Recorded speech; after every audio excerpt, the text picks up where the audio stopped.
Welcome to Kettlebell Corner, where strength meets theory, where we take you on a deeper dive into kettlebells. I'm Jeremiah Waylon, and he's Roger Parks. And in this episode, we're going to talk about what it's like to train actively versus passively and why it matters. And you could get some more benefit from that in your training. Roger, what's up? I didn't even ask you how you were doing before this, so you got to give me a legit answer. What's a legit answer? That one. Perfect. Oh, okay. Good. I'm glad we got that established. Let's talk about kettlebells. That's legit for you. So, and I think if you've listened long enough, you'll know. Anyways, so active versus passive, Roger. We talked about this, and we kind of want to set this up for people. I think there's a lot to this as far as active, because everybody thinks if you're training, you're being active, obviously, but that's not what we mean. Can you frame this up a little bit for the good people out there? This episode specifically is about when to let the bell do what it's already doing. In other words, succumb to the influence of gravity, momentum, stretch reflexes, things like that, versus adding muscle power to it, being passive. And that is something that we'll see with both grinds and ballistics. We'll give you examples of that. But that's the general idea, is when are you letting gravity and momentum do the work? And when are you adding to that and trying to get a little something extra out of it? There's sometimes when one method may be preferred, another method may be preferred.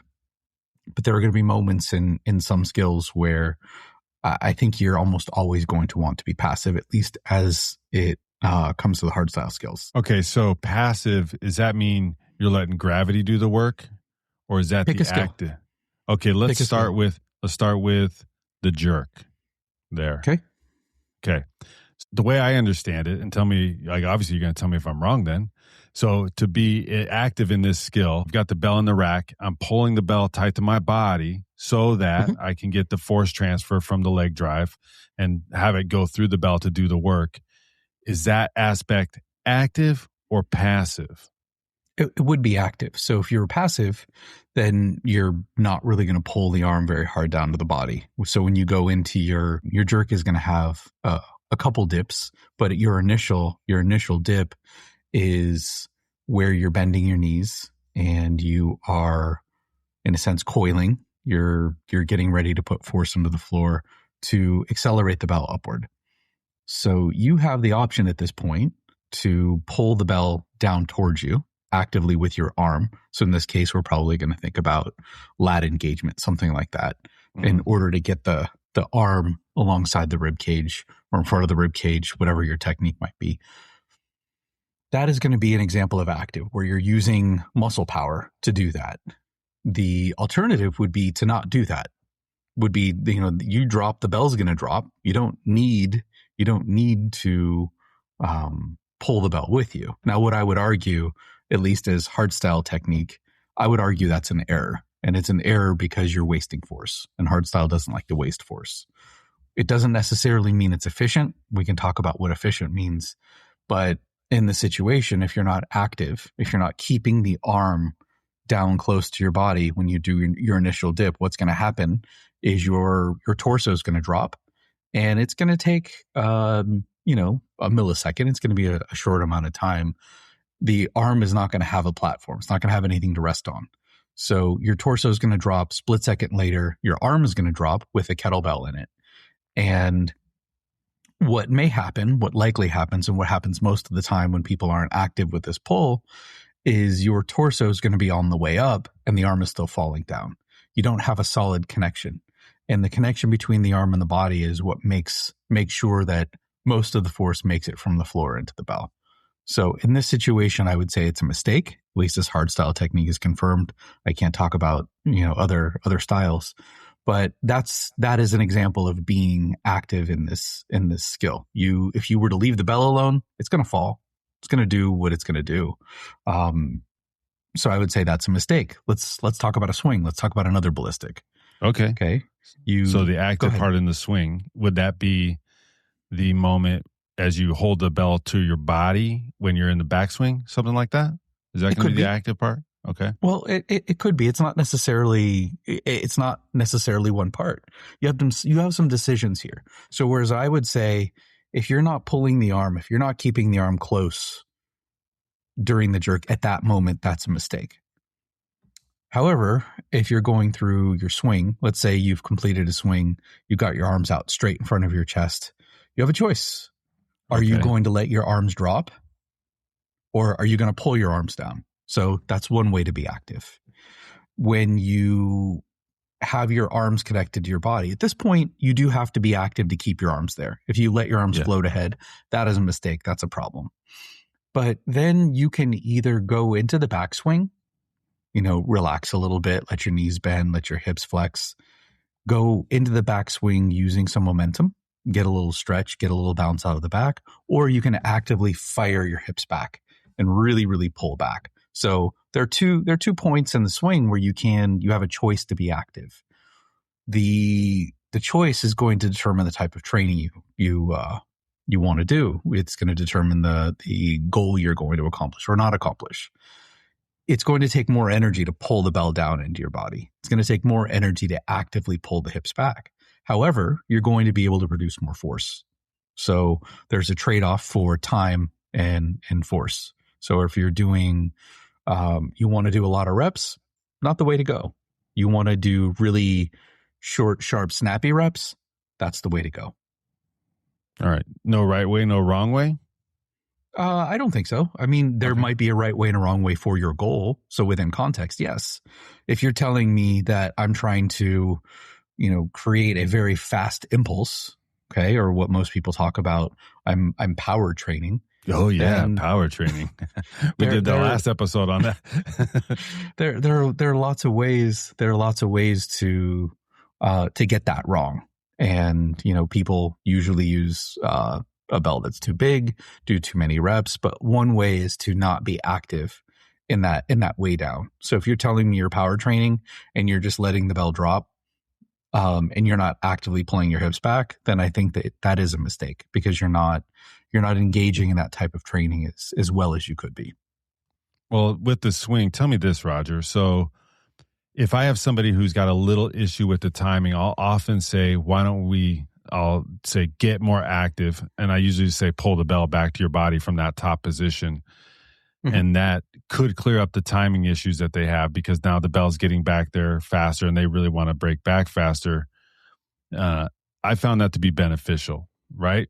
Is that good? Wrong? Does it matter? No. Are you getting the outcome you want? Then yes, it's right. Then it's right. This whole debate, is this a good cue or this is a bad cue? There's no such thing. Okay. It could be a horrible cue in someone else's estimation, but if it gets the result that you need, then we're good to go. So then I would say it's a good cue. Doesn't matter that it doesn't make sense to us. There's another point though that you bring up, and this is something that I've been incorporating into my ballistics only recently, and it's I've used it on a couple clients, but I use it for myself, and it's the cue stand fast, as though you're I guess a little bit of a military analogy. You're in that front line, right? Yeah. And, I'm thinking medieval stuff, and you got a shield, and here comes the enemy approaching, like, hold the line, right? Yeah. Stand fast. And what I really mean by that in my head is, not only am I waiting for that bell to get back to me, but I'm actively driving my feet into the ground. I'm standing up as fast as I can, and I am going to be ready to oppose that bell if I need to, because the force that I'm generating to stand up is going to be converted into a little more stretch on the way back once I get active with it. So it's going to make sure that I have something to stretch against. So my muscles are tense, and there's going to be a little more elasticity when I stretch, but I'm also making sure that I don't break back too soon. So I'm actually pushing my feet down into the floor. There's going to be a metabolic consequence. And what I mean by that, it's just a fancy way of saying I'm going to waste energy doing that, right? You are going to waste energy doing that? Standing fast? Absolutely. Yeah. But okay, that may be what I need to do. Yeah. So, the question isn't, is this right or is this wrong? It's like, what are you trying to do? Trying to make sure that you get your timing right. Maybe you need a little boost, a little pull it back to your body style. So you may need to be a little more active in the situation. And then once you get that timing down, you feel all the things you need to feel, then maybe you can relax a little bit. Yeah. And your little William Wallace cue of stand fast is is good for timing as well, because you got to wait for it to get there. You're standing fast. You're holding firm. Do you know who William Wallace is when I said that? Yeah. Yes, I do. Okay. Just making sure, because I thought you were him for Halloween one year. Okay. Their pictures don't exist. All right. So tell me, hardstyle is optimized for efficiency or not optimized for efficiency? And how does the active and the passive play into that? We have to decide what we mean by efficient. So there are two general ways, because I was curious to establish efficiency. One is efficiency of method. Are you being efficient in achieving this goal? If your goal is to get faster, more explosive, burn calories, again, have metabolic consequences, okay, then hardstyle would be very efficient to achieve some of those goals. But when we look at styles in general, let's draw a parallel between hardstyle and sport.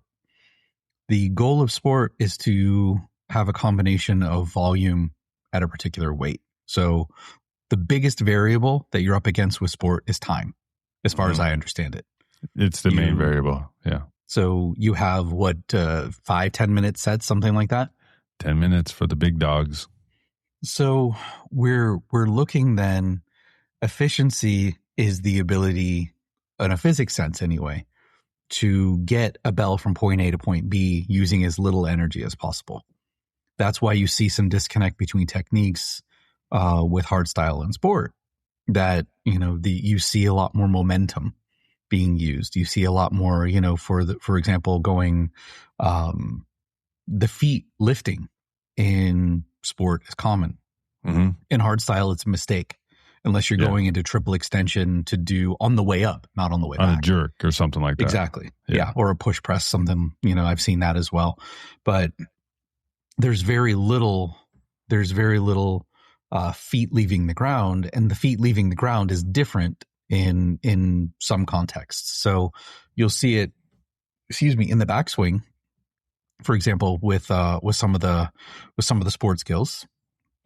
But you see it on the way up, that triple extension, which is when you are extending through the hip, the knee, and then the ankle. And that's considered to be a very athletic posture, a very athletic move. So the context is going to matter. So efficiency with sport is concerned with being able to move a long time. So we're not looking to move as quickly as possible. We had one of these Kettlebell Corner episodes way back when. And what was the guy, that Kettlebell Warrior guy? Yeah, I was talking to. Was it Nathan? Was that it? I don't know. Kettlebell Warrior. I actually have seen him fall off the internet. I don't even know if he still exists in the world, but really serious, kettlebell sport, competitor, really got that stuff. But we were having a conversation about a snatch test, the difference between technique and how quickly you're moving, how explosive you're moving. And his contention was that there's no more force being used in hardstyle than there is in kettlebell sport, because you're achieving the same thing. You're achieving 100 snatches in the same time frame. The difference, though, is many hardstyle athletes, us included, put the bell down. We take breaks. Yeah. So whereas with sport, you would kind of coast. You're going to move at a slower rate, but you're going to move at a constant rate. You're not resting. Maybe you're resting at the top. Whereas hardstyle, you're doing faster snatches. Okay. You're using more force for the impulse to move the bell, but you're taking breaks. And for the practitioners, and there are some, the technique is still a little different, but there are some hardstyle people who don't put the bell down when they're doing snatches, when they're doing a snatch test. So 100 reps in 5 minutes, they're just resting at the top. Yeah. So they're taking longer. We don't do that. We do our snatches. We put the bell down. We take a little breather. 10 and 15 seconds. Yep. And then we get going. So when you take out those 15-second clips, right, even though we may be moving for the same amount of time, or it may take the same amount of time to accomplish the task, we're not moving the same amount of time. Yeah. So if we're moving the same weight in less time, we must be accelerating more, and acceleration is it has a force component. So there is more force being used in a hardstyle snatch test if that's your method. So anyway, so there's some parallels between the two. So this idea of efficiency, when it comes to energy, and this is what we want to think about,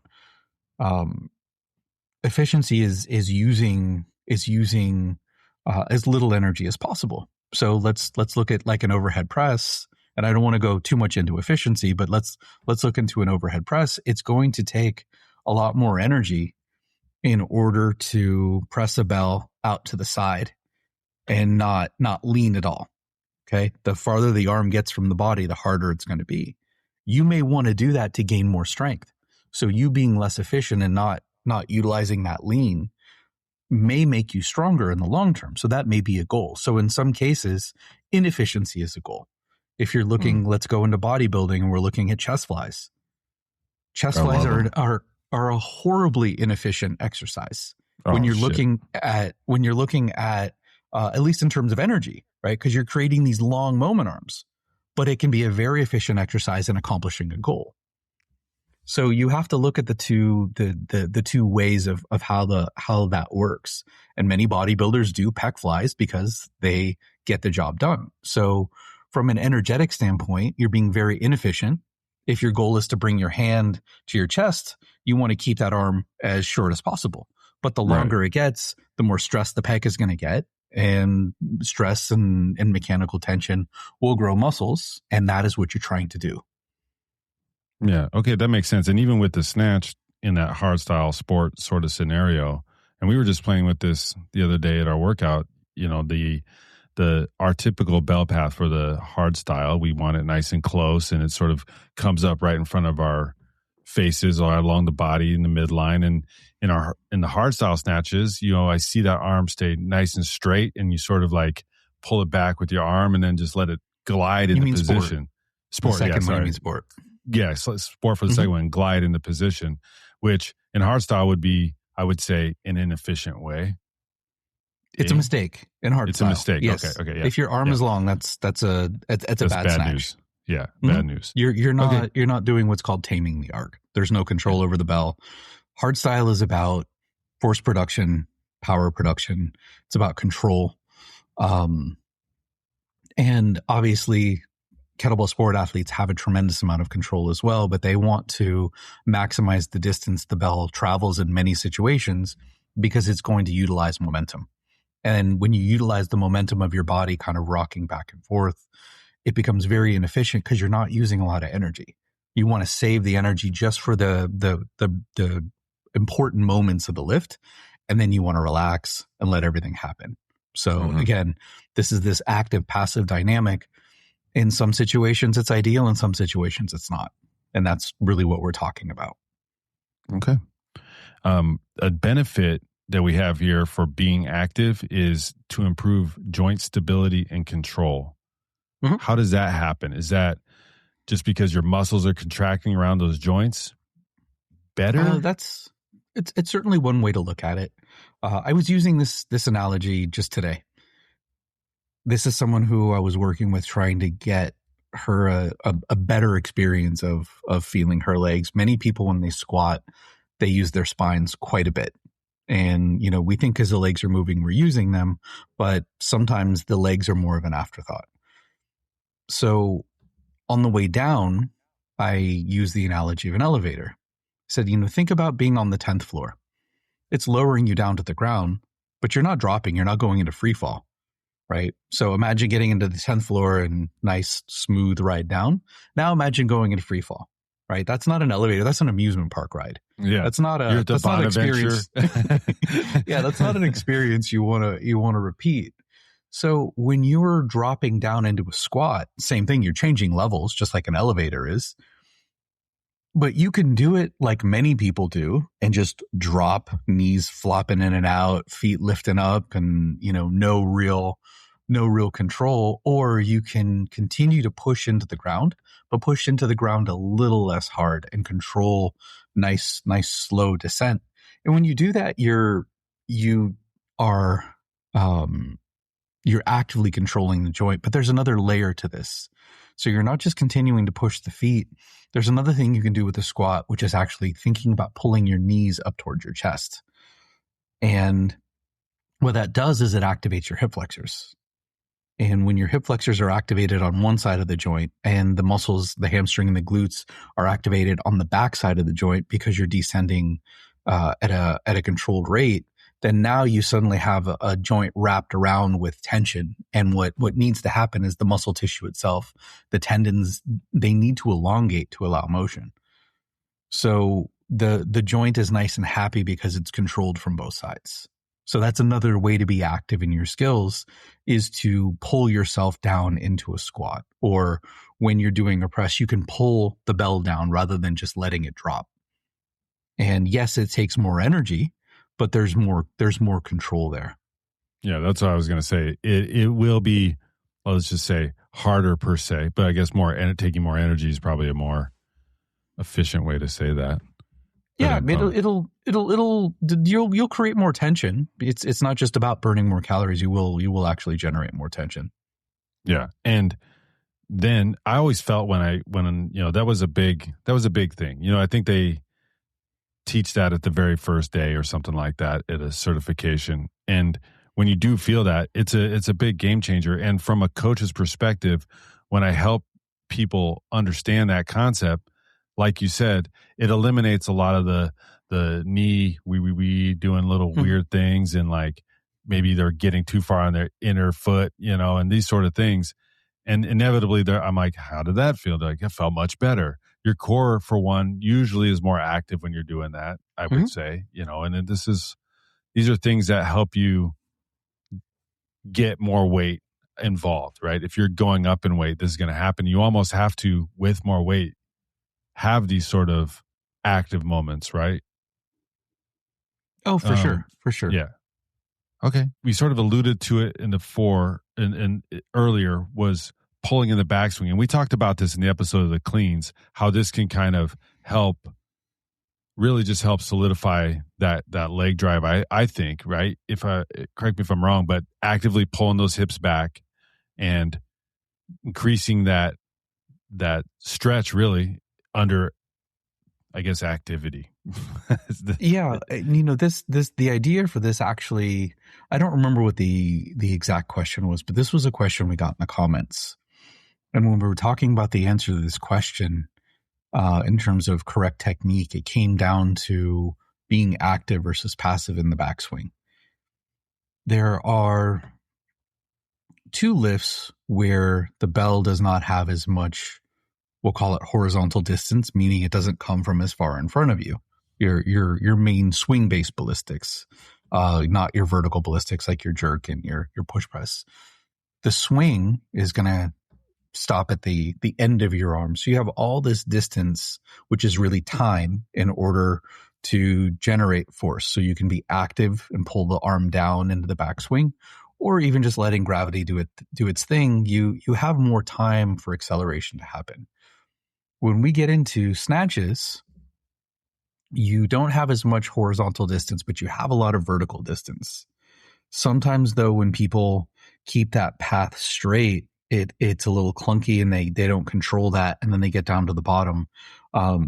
They don't really have a solid next rep because they don't know how to pull the belt back. The force is going all up and down, and you've got to redirect it into the backswing. And when you get really good at it, you can let that drop happen, and you can get some of that free energy, gravitational potential energy, it's called, moving down from the top. But people are not always great at that. So when you watch people begin to snatch versus, let's say I watch your snatch, your path stays very close to your body. Mm-hmm. When someone's new, you start to see this idea that we call casting, which is pushing the bell forward because it helps you create space. The lift where you can't do that, you have a choice to either cast or get active in the backswing, and that's the clean. Because the clean has the least amount of distance. You're going into the rack. It doesn't have a lot of vertical distance. It has almost no horizontal distance. So you have to actively, the way I describe it, let's say you got a double clean. you've got two bells, one each in the rack position. And the first thing I talk about is opening the chest, because we've got to get the forearms out of the way. It's almost like a trap door, right? You want to get the hands out from underneath the bell as quickly as possible. Let that fall start to happen, pulling the arms along the body. And as soon as I get my forearms out of the way from underneath the bell, I'm actively shoving them down between my legs. I'm pulling my hips back because I have such a small time window and distance window to generate force that if I'm not active with both my push of my hands and pulling back my hips, then I'm going to get into trouble. I'm not going to have a solid clean. When people can't do that, they tend to throw the bells forward and create that cast. So what Hardstyle usually prefers is, rather than using the momentum, we want you to use your body to create that force. And we want you to work harder because that makes you a different type of athlete. So Hardstyle and sport are both great for athletes, but they're going to teach different characteristics. One is going to teach you to be explosive. The other one is going to teach you to be enduring. So that cast, then that'd be maybe considered more of the passive aspect to it, because it's gravity, and that's back to what we talked about at the very beginning. Gravity's more or less doing the work on that. So yeah, and it, again, different for sport. I don't talk about that because I don't understand it very well. But for Hardstyle practitioners, casting tends to be hard on the wrists and elbows. It tends to cause problems, which is why a lot of Hardstyle coaches will say it's a flat out mistake. I won't say it's a mistake. I'll just say it's a decision. Yeah, there's room for improvement on that. And what's this, Roger? You don't just speak about something you don't know about and expect people to be cool with it. That's crazy. This is the internet, Roger. You can do anything. Oh, all right. Okay, then let me tell you. Let me share a few opinions then. And you might even get paid for some of them. All right. All right. Well, that's a different podcast for those opinions, Roger. Okay. So how can we use activity as a tool for managing heavier bells and fatigue? Go. For managing heavier bells, you want to be active in, really a lot of it is your support. You need to learn how to brace, and you need to learn how to pull things into position. When you are, to really do this well, you'd have to give me a particular lift, but you're not going to be able to do, let's say your buddy just buys a 200-pound kettlebell. Sweet. That's pretty cool. You're my only buddy that can do that, but so let's say you've got a 200-pound kettlebell. You're not going to get it into the goblet position, if you can get it in the goblet position, and then just drop down to the bottom. You're going to break something, no question. Yeah. So so you're actively going to need to pull your arms into your body. That's going to be very important, because when you think about the globe part of a 200-pound kettlebell, it's massive. Right? It's going to go far away from your body as it is. What's a 400 kilo? 440 kilos? No, 200 pounds. 200 pounds. So 100 kilos. Oh, 100 kilos. I did the math backwards. So, the ball itself is going to be big, and it's going to be farther away from you. So you got to pull it in as close to you as possible. And you got to think about pulling yourself down into the hole, keeping the bell over your feet, or you're going to run into some trouble real fast. So in a situation like that, you're going to need to get active with pulling yourself down and pulling the bell in. All right. As far as managing fatigue, you're going to want to rest whenever you can. This is generally going to be the case with ballistics. Generally, high volume grinds is not something that we specialize in very often. It's possible. Sometimes we'll recommend it to, prep for something like a snatch test or an endurance event if we want to save wear and tear on the elbows and shoulders. So it does happen, but generally speaking, we're going to focus more on things like, let's say, swings. So in order to manage your energy when you're going to swing, you're not doing that active backswing. Okay. You're not trying to yank it down toward the floor.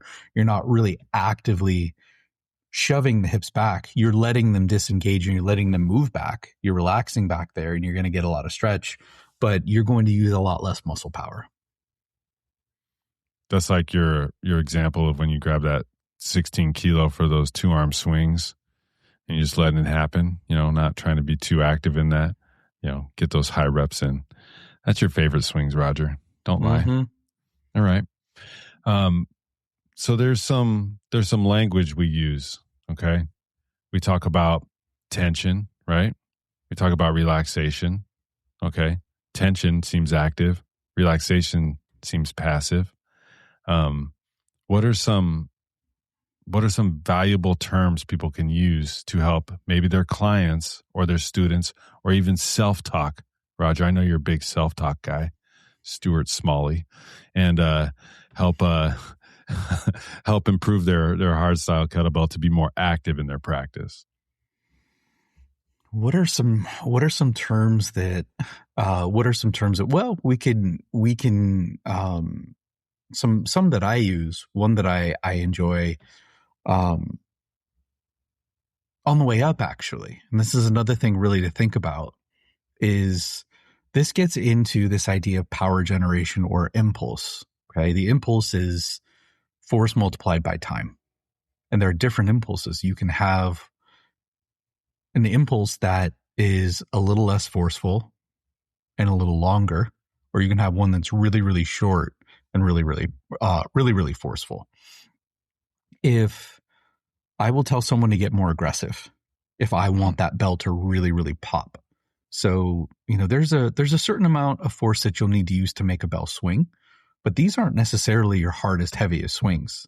These are just you're going through the reps, right? So I might have someone sometimes with a snatch, I'll say commit, because sometimes people don't always commit. They're like, I'll get it there and it'll be something. Yeah. It's usually when they're learning, they don't want to put a lot of effort in because they're afraid of hurting themselves. But the converse is actually true. When you commit to the lift, you drive your feet hard. It's like, oh, that just kind of happened. Like, just kind of happened. And you didn't bang your wrist off. Yep. And sometimes I'll just tell people to get aggressive. So that's on the way up. Those are the things I'm talking about. And on the way back, I'll on the opposite end, I really just tell people to relax. Mm-hmm. Those are the big things that just kind of let, you want to wait for your connections and all that stuff. But again, this is going to be more of a ballistic thing. Yeah.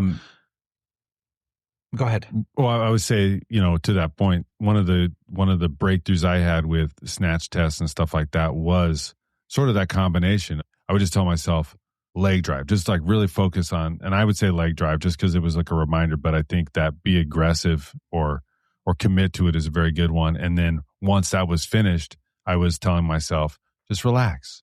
And then that allowed my arm not to be super tense in the top to wear out fatigue on the forearm and these sort of things. And then let gravity do its thing for a moment on the way down and then repeating that cycle. So I do like those sure sort of cues.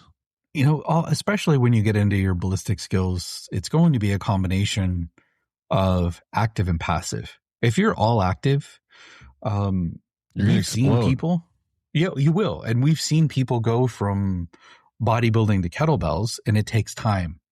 Bodybuilding, it's a different thing, right? Mm-hmm. And they do a ton of volume. Their goal is to build as much muscle mass as possible. And they tend to get very stiff. There are some who can move well, but most of the bodybuilders I've known don't move as well because they're so busy doing something else. Same with powerlifters. They're busy building strength. They're not necessarily agile or flexible. That would be contrary to their sport. So if you have too much stiffness, you don't move well. And a lot of these skills, especially when you're going for endurance, is learning how to do just enough at just the right time. So if we're looking at swings, then you do need to have a nice little leg drive, just a quick pop, and then let the bell do what it's going to do, let it fall back down, and then go through that cycle again. If you're doing a snatch, I like to be a little aggressive with the first tug down because I want to get my arm to my body as quickly as possible. And then I let everything happen. And then I'll get a little more active in my backswing. I'll get active in my leg drive, and then I'm relaxing everywhere else. So rather than specific cues, I like to focus on with people what they need to do, what they need to feel, and when they need to relax and when they need to get tight. Because you can't be tight the whole time. No, doesn't work. Yeah, that's crazy. That's crazy. You can't move.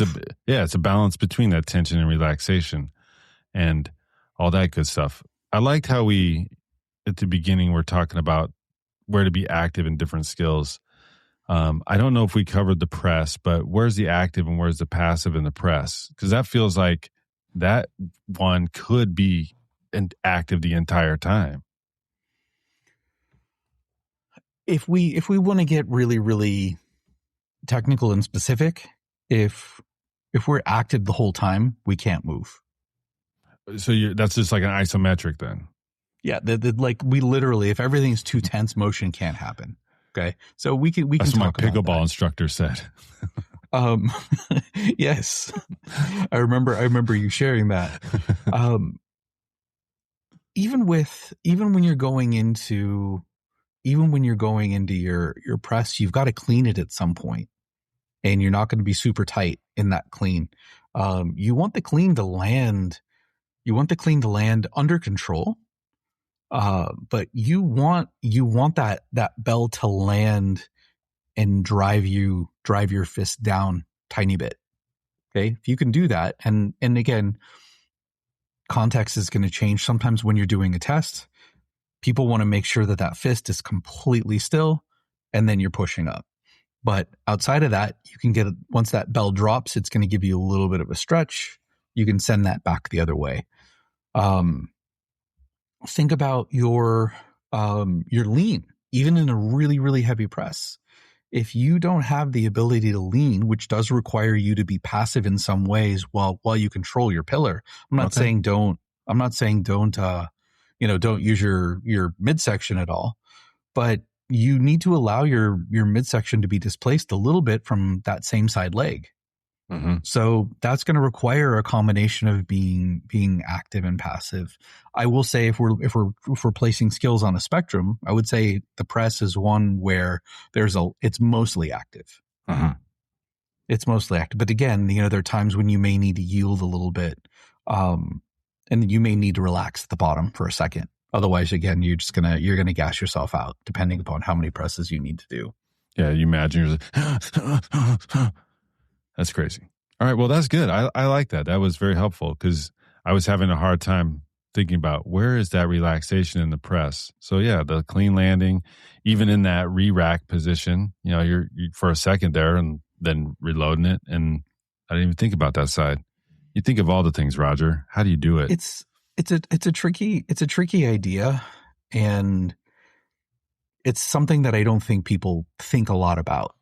And this is something that, one of the reasons why we're doing this. So, when you're really, you come up with a framework for thinking about these things. What does active involve? Active involves tension. It involves spending extra energy. It involves producing force in a short amount of time. And if you have the need for those, then you want to be active with your skills. In some cases, being active, like the jerk, for example, I would say, is critical for a proper hardstyle jerk, because it's the most common fix. Once you get the form, which is tricky in and of itself for a lot of people new to it, but the most common fix that I use with that skill is to say, hey, when you drop, you've got to pull your arm down to your body. That has to be an active arm, rather than I'm going to drop, it drops. The timing just gets off. So yeah. You want to think about situations where you might want that. And then you want to think about situations where you may not want that. Because if the goal is to relax, there are a lot of people who are interested in doing a lot of fighters. Ballistics are great for fighters. And if you know a little bit about, you've got some martial arts in your background, so you understand that you can't just be stiff. If you're just stiff, you're not a good fighter. You've got to have the ability to contract and relax very, very quickly. You're going to be very one-dimensional. You're going to be very hard to hit, or very easy to hit, rather. So, in that situation, you may want somebody who learns how to have a really big snap and then a lot of relaxation. The goal there may be to relax and be passive as long as possible and just have that real quick snap. So, the idea is, if I need to cover, or if I need the bell to do a particular thing, like with the clean or with the snatch, and I don't have a ton of room in order to achieve this objective, then I better be active. So let's take a chain. Okay. A chain is where we're chaining movements together. So you have a swing, a clean, and a snatch. What order do you put them in? I guess it depends what you're trying to achieve, but sure. Which is the hardest order to put them in? The hardest order would be, I would say, clean. Wait, I guess clean, swing, snatch. I feel like the clean is the hardest part when you don't have all that thing. So if you're asking me, I put the swing first. Okay. Why? So that's the hardest one? Well, hold on. The hardest order of the three. Okay. Hardest order. Okay. All right. Yeah. The hardest order is you put the swing in first. You don't let the swing benefit the snatch.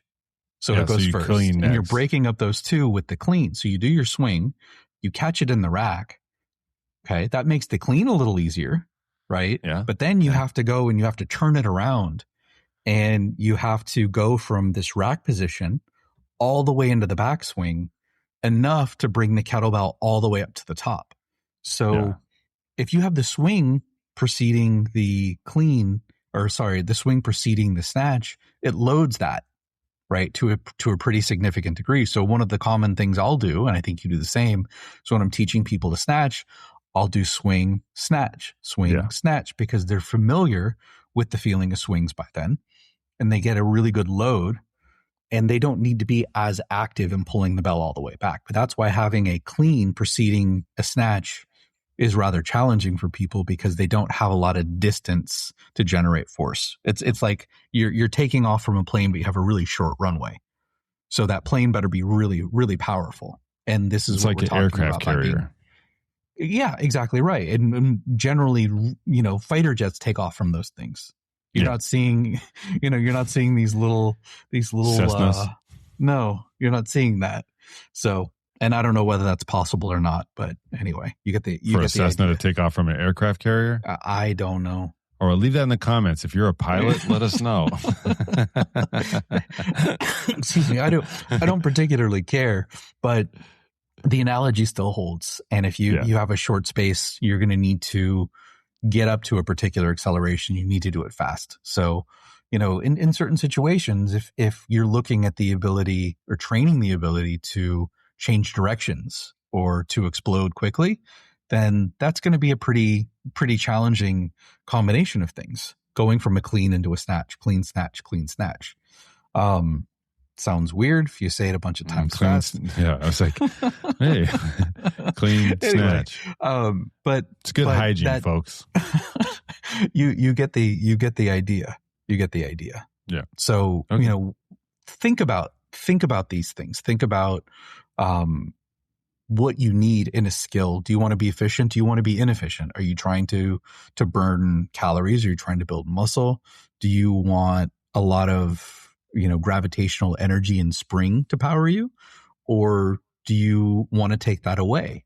It's a lot harder to do a dead stop swing because you don't have the benefit of loading from the top. So one swing up, park the bell, do it again. In that case, there's got to be more active in that first swing. And that's why that's challenging. You can't be passive in your first swing. Some people are, but those are the ones who are not very good at it. Yes, it's a pretty bad swing then. Sure. All right. So this is the framework. This is what we want people to think about. All right. So if you want efficiency or long sets, you want to be more passive with it? In many cases, yeah, because being active requires energy. Yeah. So then opposite true. If you want more force, strength, and control, be more active with it. And if you want your joints to feel better, be more active, as discussed earlier. And that should line things up a bit. In many cases, there are scenarios where joints aren't happy because we're nothing but tension. That's my life. Think about if you're taking bad advice. So common bad press advice is to keep that shoulder blade pulled down. There's tension there. But that's not making your shoulder feel better. You're actively pulling the shoulder blade down when it needs to rotate up. Yeah, so in most cases, that's correct. You try adding a little tension to your skills, and that may make your joints feel better. But it's not a universal truth. It's kind of case by case. Sure. Or everything's case by case. Classic. This is classic. It depends. It depends. It depends. And on that note, active and passive, Roger, we got anything else we need to share with these people on that? I don't think so. It's a fun topic to explore and talk about, but outside of context, it's like, these are the general parameters. So, if people have questions on individual technique, then put those in the comments and we could talk about that. But this is the basic idea. Yeah, and you can even use this to provide more specificity to what you're trying to do, right? If you want to do something, try it in an active way and try it in a passive way. See what feels better for you, and then let us know. And, keep moving and all that good stuff. All right. Is that it? Yeah, that's it. Cool. Well, be sure to download the Bells app. It's free, and you can be very active on it. Or you can be active in our comments by leaving one, okay? Like and subscribe because that helps everything. And if you do like it, it'll tell us that you want more videos like this, okay? That's it. Stay strong.